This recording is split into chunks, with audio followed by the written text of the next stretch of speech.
Pagkatapos naming kumain ay hindi agad ako makaalis. Hindi ko magawang iwanan si Colleen na umiiyak sa harapan ko. Hindi pa ba tayo aalis? Ani Henry. Hindi naman ako kumikibo dahil nakatitig lamang ako kay Colleen. Nandirito kami sa aking living area. Nakaupo ako sa sofa na nakaharap kay Colleen. Kailangan na namin umalis. Ani ko nang hindi ko inaalis ang tingin sa kanyang mukha. Hindi mo na ba ako mahal, Felix? Hindi mo ba ako magagawang patawarin? Anya at muling tumulo ang kanyang mga luha. I promise. I'll sit down with you to discuss our future relationship. Whether we'll be together or not.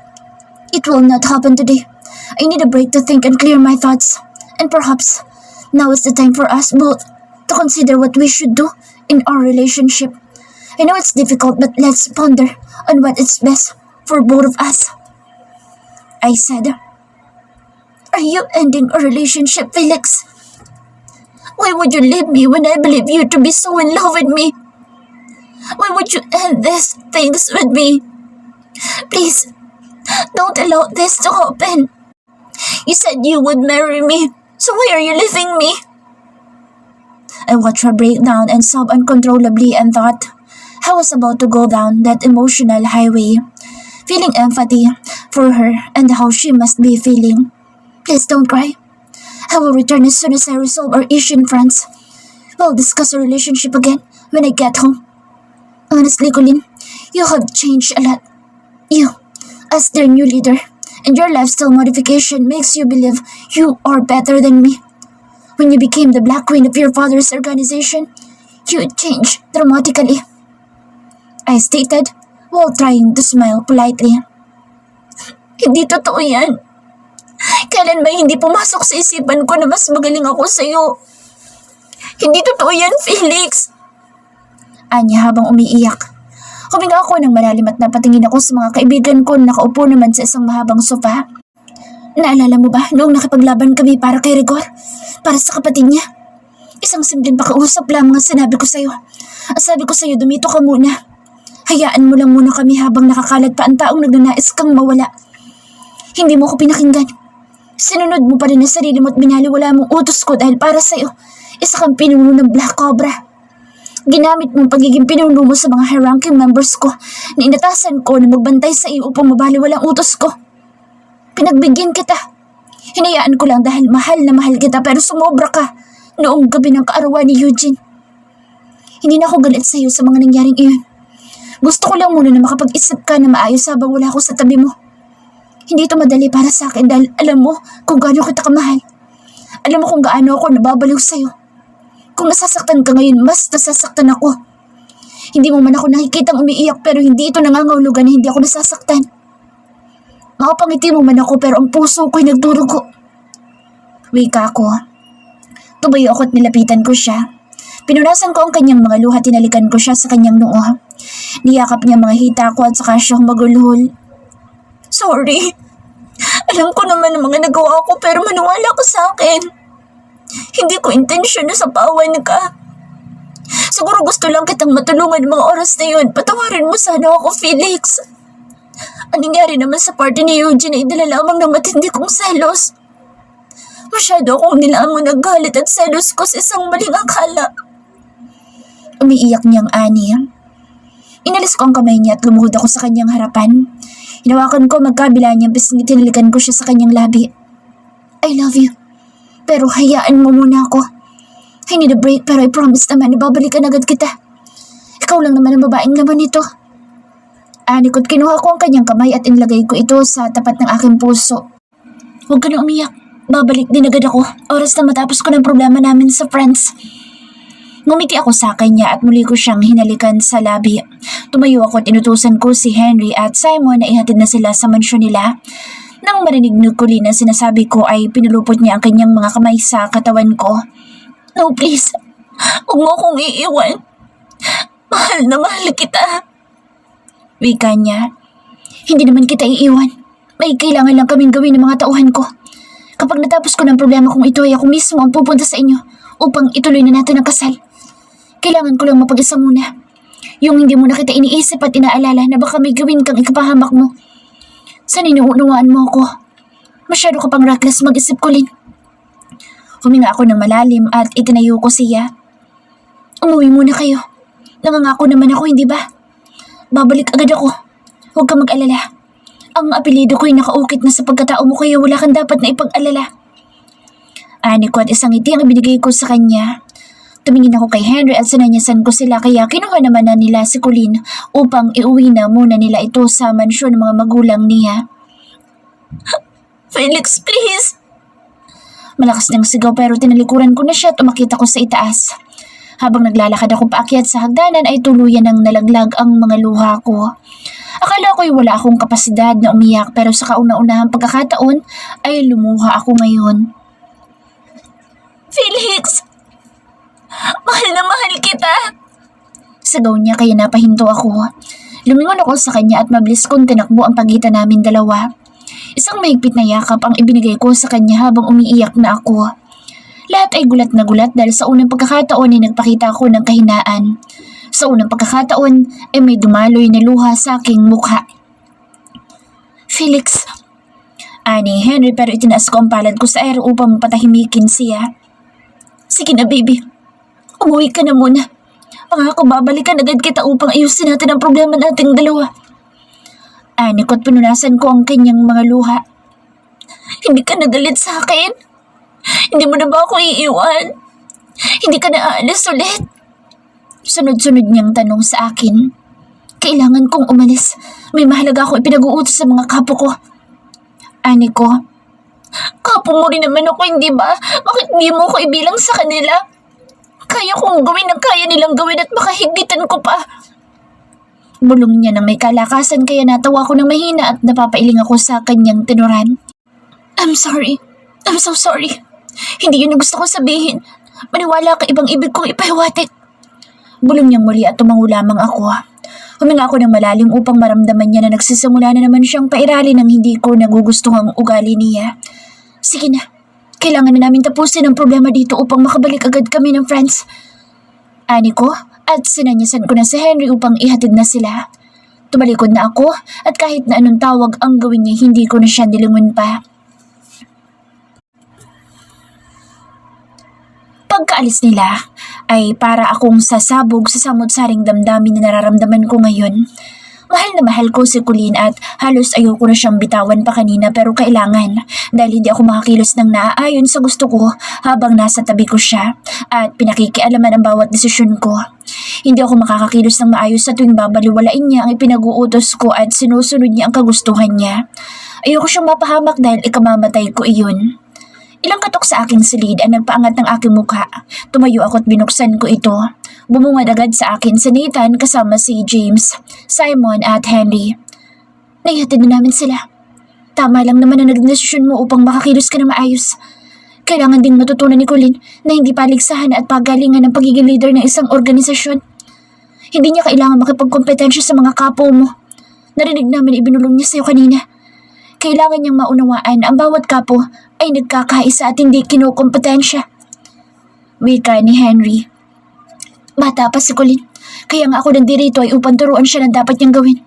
Nandirito ako upang mapaliwanagan siya sa mga pagkakamali niya.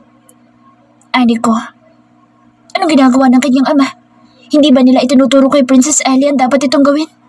Hindi mo pa naman asawa si Princess Ellie para iasa agad nila sa iyo ang mga responsibilidad nilang itama ang mga pagkakamali na nagagawa ng anak nila. Felix, bata pa man si Princess Ellie pero matalino siya.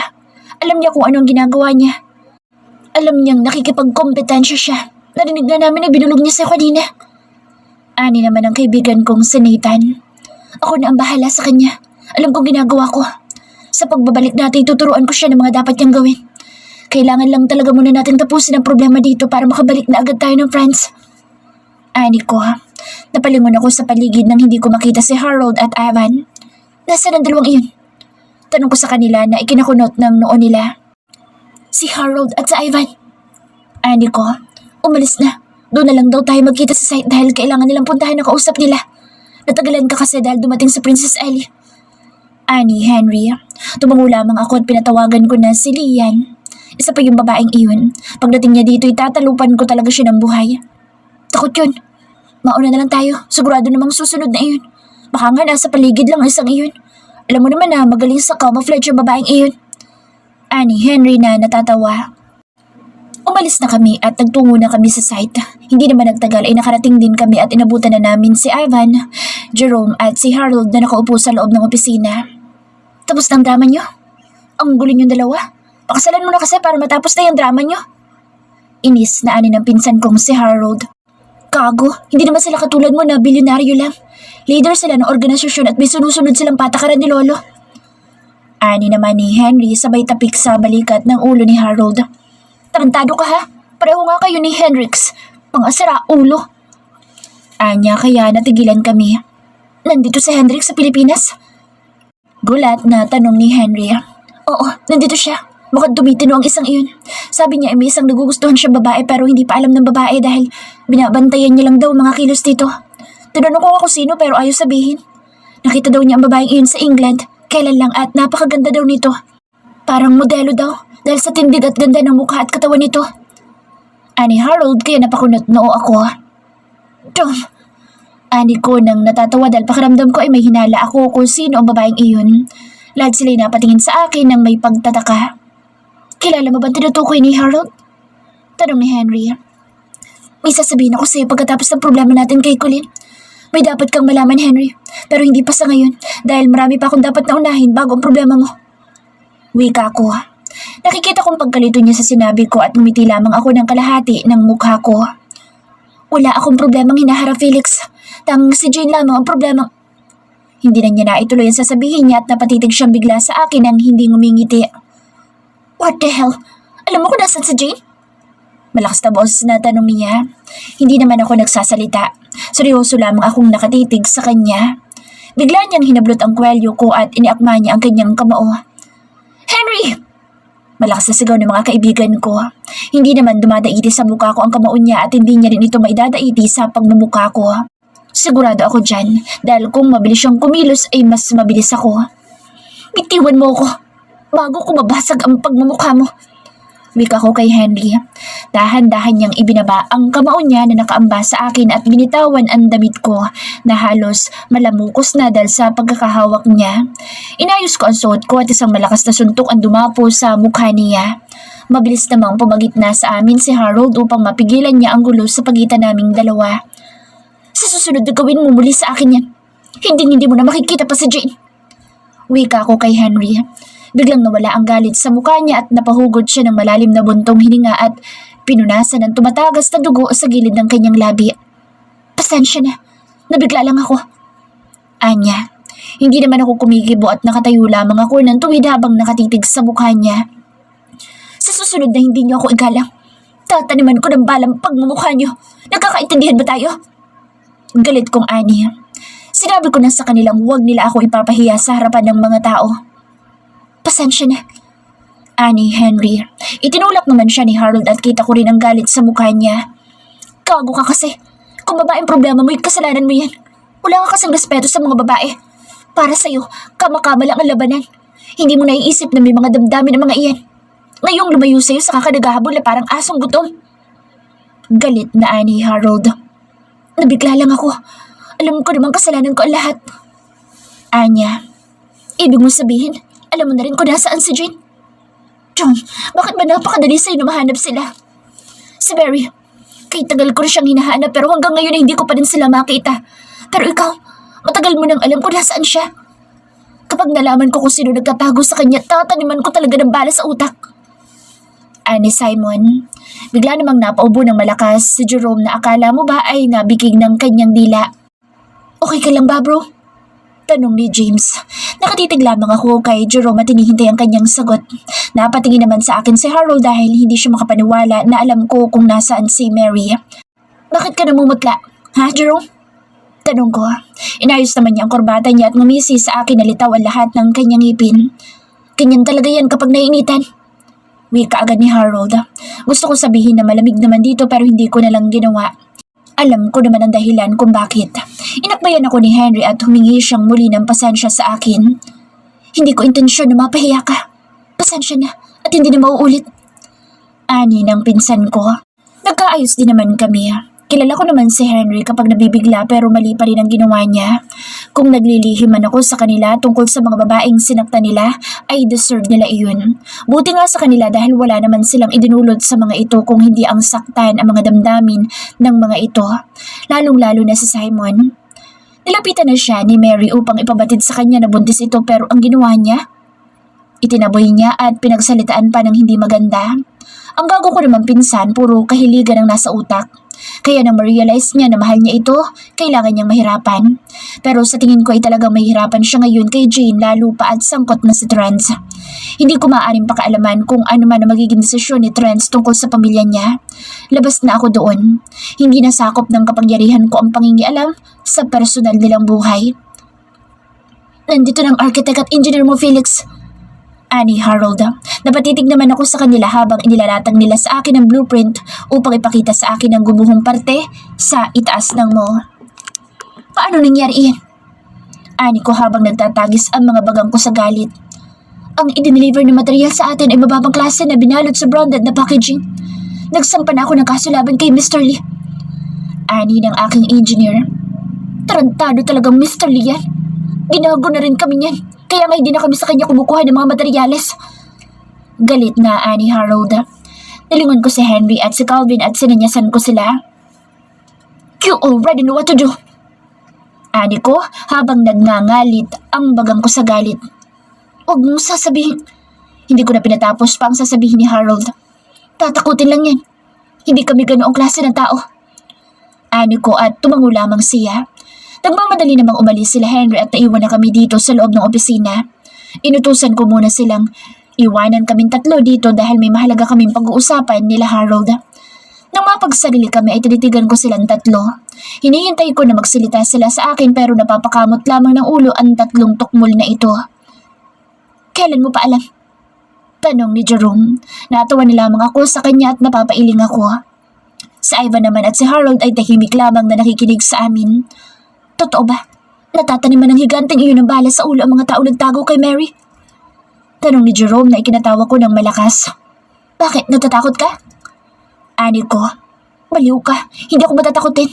Kung gusto niya mano-mano kami, masagana mo ka at kahit gaano siya kalaki, sisiguraduhin ko sa kanya na pagbagsak niya ng lupa, gagapang siyang palayo. Puro kayo baril, mahina naman kayo sa mano-manong labanan. Wika ni Jerome. Tawa lamang ako ng tawa sa kanya. Inakbayan ko siya sabay tapik ko sa kanyang balikat. Wrestler yan at black belter. Hindi lang baril ang kaya niya. Number 1 ko yan pagdating sa manumanong labanan. Bulong ko sa kanya at muli akong tumawa ng malakas. Napapakamot na lamang ng ulo ang tatlong ito habang ako'y hindi tumitigil sa pagtawa. Colleen's person over voice. Nakabalik na sila Felix sa France. Hindi man lamang siya nagsabi sa akin. Nalaman ko na lamang sa mga magulang ko na lumipad na silang pabalik ng France. Natatakot ako na baka kalimutan na ako ng tuluyan ni Felix at hindi na niya ako balikan pa. Noong nag-usap kami, pakiramdam ko ay wala na ang dating init ng pagmamahal niya. Taliwas sa mga sinasabi niya. Hindi naman ako manhi dahil nararamdaman ko sa puso ko na may nagbago. Napalingon ako sa pintuan ng silid ko nang bumukas ito at iniluwa si Andrea. Napatakip ako ng ilong dahil hindi ko gusto ang amoy ng pabango niya. Masakit na sa ilong, masakit pa sa ulo. Maligo ka nga, palitan mo ang pabango mo dahil ang sakit sa ilong. Ani ko at halos maduwal na ako dahil sa sobrang sangsang ng amoy niya. Ay, nagiging maarte. Nakaingos na ani ng aking kaibigan at tumabi pa talaga sa akin kaya mas lalong sumama ang pakiramdam ko at nagtatakbo na ako sa loob ng banyo dahil panay na ang pagduwal ko. Gulat na gulat naman sa Andrea na hindi na lumalapit sa akin at nakatayo lamang siya sa pintuan ng banyo. Baka may nakain ka kaya ka ganyan.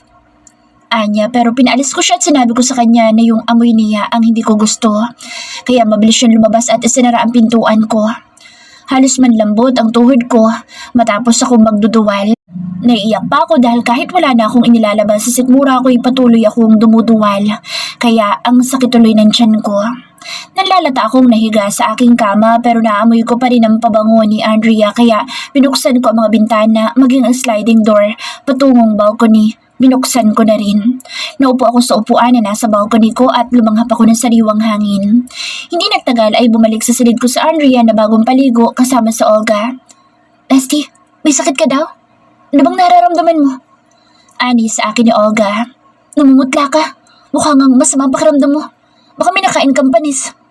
Lately napapansin ko na panay ang kain mo. Baka may nakain kang panis. Ani sa akin ni Olga. Siguro may minakain akong panis na pagkain kaya ganito ang nararamdaman ko. Maglalagay sana ako ng pabango pero ang sabi sa akin ni Andrea na nagduduwal ka daw dahil sa pabango niya. Hindi na tuloy ako naglagay. Okay ka na ba, bestie? Ani sa akin. Ngumiti naman ako sa kanila at tumango ako. Dapat papalitan ko ang bedsheet ng kama mo dahil amoy na amoy ko ang pabango ko sa higaan mo. Ani Andrea at mabilis na bumalik sa loob ng aking silid. Huwag ka nang malungkot. Sabi naman sa'yo ni Felix ay magbabalik agad siya, hindi ba? Mahal na mahal ka niya kaya alam ko na hindi ka niya matitiis. Ani Olga. Natitiis na nga niya ako. Bumalik sila ng France nang hindi man lang niya ako sinabihan. Ganoon na ba talaga kalaki ang kasalanang nagawa ko sa kanya para baliwalain niya ako ng ganito? Narinig niyo naman ang sinabi niya sa akin, hindi ba?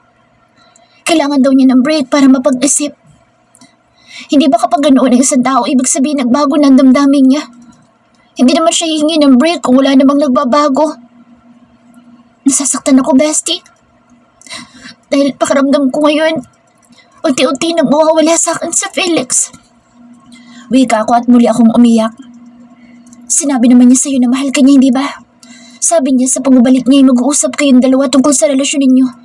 Magtiwala ka na lang sa kanya. Minsan din kasi, bestie, nasa iyo ang problema. Magtiwala ka naman sa kanya para hindi kayo nauuwi sa ganito. Wika ng kaibigan ko. Natahimik ako sa tinuran niya at hindi agad ako nakapagsalita. May punto naman siya sa sinabi niya. Madalas naman talaga ng pag-aaway namin ay ako ang may dahilan. Alam ko naman yun pero hindi naman ibig sabihin na hindi ko inirerespeto at sinasawalang bahala si Felix. Lalo na ang posisyon niya sa buhay at sa organisasyon. Okay na, bestie. Pinalitan ko na rin pati punda ng unan mo.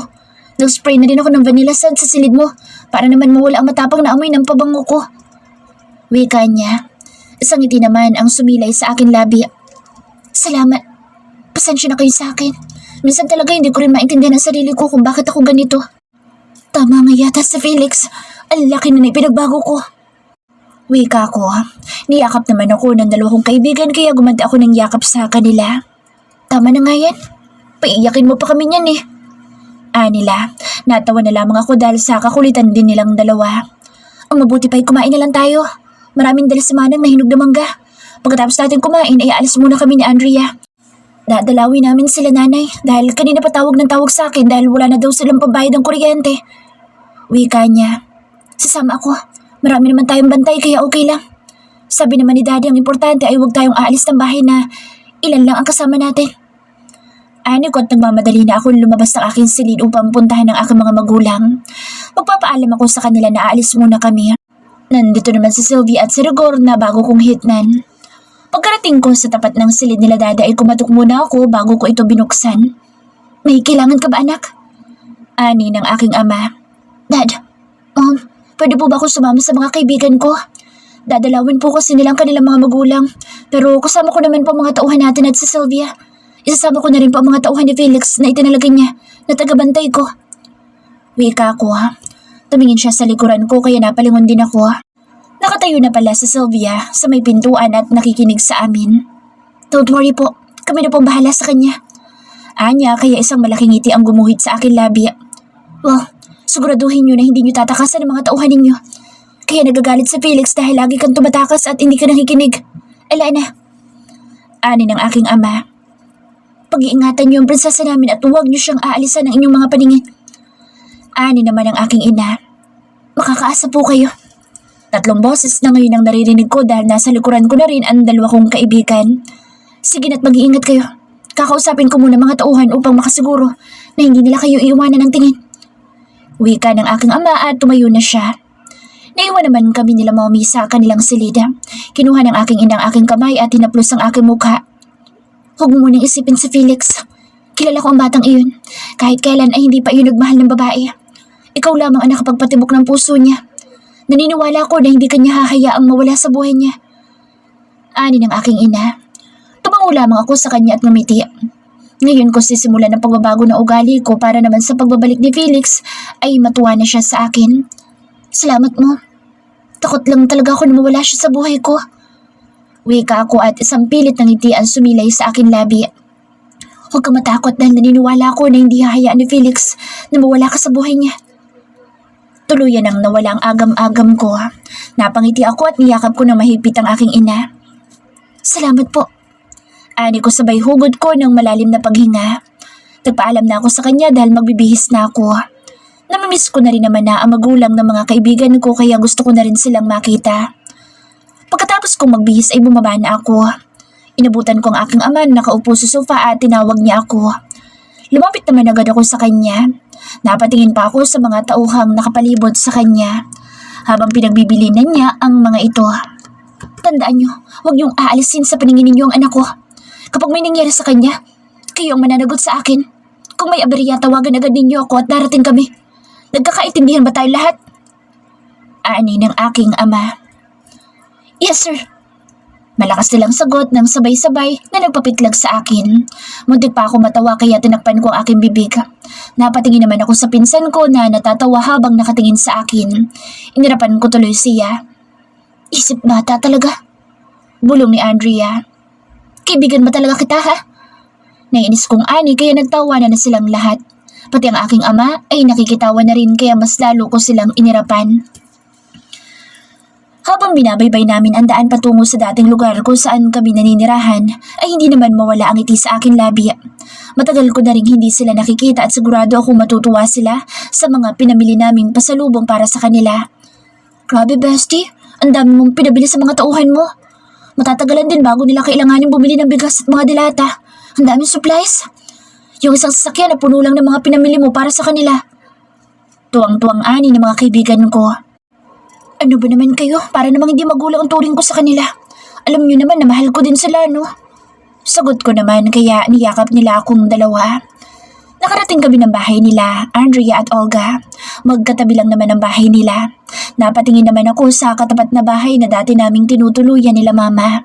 Nagiba na ito, katulad nga ng sinabi sa akin ng aking ama. Naku naman, Colleen. Napakarami naman ng mga pinamili mo para sa amin. Salamat, anak. Nila sa akin habang hindi magkanda ugaga sa pagbuhat ng mga pasalubong namin sa kanila. Wala po yan. Hayaan niyo po at sa susunod po'y dadamihan ko pa para naman po hindi kayo mahirapan sa mga kakailanganin ninyo. Ani ko, niyakap ako nila tita at walang tigil silang nagpapasalamat sa akin. Habang masaya kami nagkukwentuhan ay nakarinig kami ng kung anong kaguluhan sa labas. Kaya nakaramdam ako ng takot na baka nasundan na kami ng mga kalaban. Takot para sa mga magulang ng mga kaibigan ko. Kilala ko nga si Colleen. Tanungin niyo siya. Hindi ako masamang tao. Kaibigan ko ang amo niyo kaya paraanin niyo ako. Wika ng isang boses na nakilala ko agad. Napatayo kami nila Andrea at binuksan namin ang pintuan. Hinirangan agad kami nila Kuya June pero sinabi ko na kakilala namin ang taong iyon. Si Dominic po iyan. Matagal na namin siyang kakilala at hindi siya masamang tao. Wika ni Olga. Tinignan naman ako ni Kuya June at tumango ako sa kanya kaya pinapasok din agad nila si Dominic. Grabe, ang dami mong tauhan. Anak ka ba ng presidente? Anya, kaya natawa naman kami. Wala yan. Masyado lang maalaga sila daddy kaya pinababantayan ako sa mga tauhan niya. Wika ko. Napatango lamang siya at titig na titig lang sa akin. Paano mo nalaman na nandito kami? Kadarating lang namin dito. Malayo naman ang bahay mo dito, hindi ba? Ani, Andrea. Ha? Nandyan kasi ako sa mga kabarkada ko. Diyan lang sa labas ng eskinita ninyo. Nabalitaan ko na dumating daw kayo dito kaya napasugod akong bigla. Wika niya. Tumango naman sa Andrea pero hindi inaalis ang tingin niya kay Dominic. Dati kong manliligaw sa Dominic. Masugid kong manliligaw pero hindi ko siya sinagot dahil wala naman akong damdamin para sa kanya. Nagtataka lang kasi ako. Hindi ka naman kasi taga rito. Pagkatapos, ilang minuto pa lang kaming nandito ay nandirito ka na agad. Huwag mo sanang mamasamain. Nagtataka lang talaga ako. Ani Andrea. Inibitahan kasi ako ng kaibigan ko na nakatira sa labas ng kanto nyo. Nandoon kami sa labas nang marinig namin ang usap-usapan na dumating daw kayo. At napakarami niyong kasama mga tauhan. Na-curious lang naman ako kaya nandirito ako ngayon sa harapan nyo. Wala namang masama dahil bata pa tayo magkakakilala na tayo. Ang bilis naman ng balita. Daming marites. Pagbibiro ni Olga kaya natawa ako ng bahagya. Pasensya ka na sa kanila. Bilin kasi ng aking ama na huwag kaming basta-basta magtitiwala. Ani ko sa kanya. Hindi naman ako ibang tao. Kakilala niyo naman ako. Alam mo ba na lalo kang gumanda, Colleen? Pwede ba kitang madalaw minsan sa inyo?